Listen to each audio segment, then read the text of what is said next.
Namaste. May the life force be with you.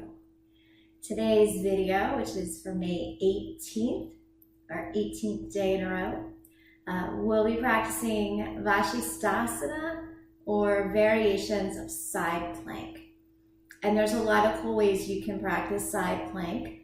It's another great core strengthener, opens the shoulders, and depending on which variations you do, can also be a good hamstring stretch.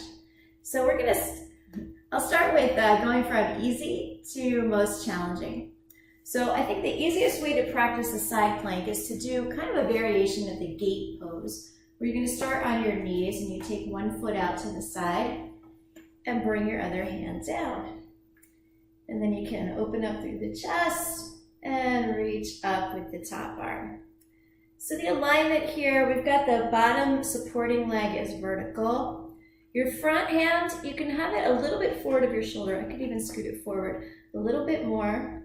And that opens up. You can roll the shoulders back, get nice and open across the chest. Okay. So that's probably the easiest variation. Next variation I like calling the kickstand, and we'll come into that one from our plank pose. So we'll set the foundation of the hands, and if you start with your hands right underneath your shoulders, you'll have a good setup. You can step your feet back, come into your plank. Here we're going to lengthen the side ribs, melt the heart a little bit, and then we're going to roll over onto the outer edge of one foot, balance on one hand. So for kickstand, you're going to step your top leg halfway forward. You push down into your foot. You squeeze the bottom leg and the supporting hand towards the midline of your mat for strength. Align the shoulders and then reach up. Okay, so other variations of Vasisthasana can do the traditionally stacked side plank where one foot's on top of the other. And here we want to really root down into our foundation of the foot and the hand to keep the hips up and reach up. You can also modify this by bringing the top leg to the floor in front of you, in front of your other foot, or even behind the other foot. Okay, we're going to come down and rest for a second.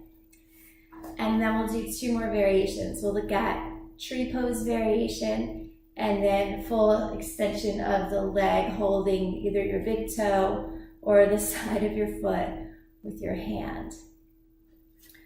Are we ready? Let's do it. All right, so again, we'll set up. You could also come into this from downward dog. And what's nice about coming in from downward dog is that your hips are already high, right? You roll onto the one palm, the outer edge of the bottom leg. And then we can do tree variation where you bring the foot up onto your thigh. And here it's nice because you can really use your foot to have something for your bottom thigh to squeeze up into. Takes the hips up and reach up. And then for Vasisthasana, traditional variation, you can hold the big toe, move your thighs way back, stretch your leg out, and then you scoop the bottom hip under to go up.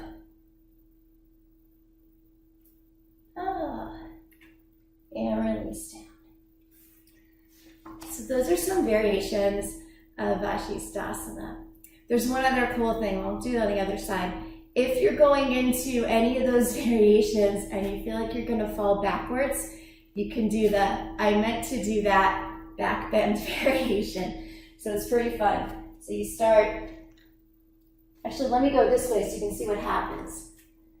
All right, so you come into your side plank and maybe you're trying the tree pose and you start to fall. You just bring your big toe to the floor and reach up and back. And then it's a beautiful back bending pose. All right, so have fun with Vasisthasana and I'll see you tomorrow. Namaste.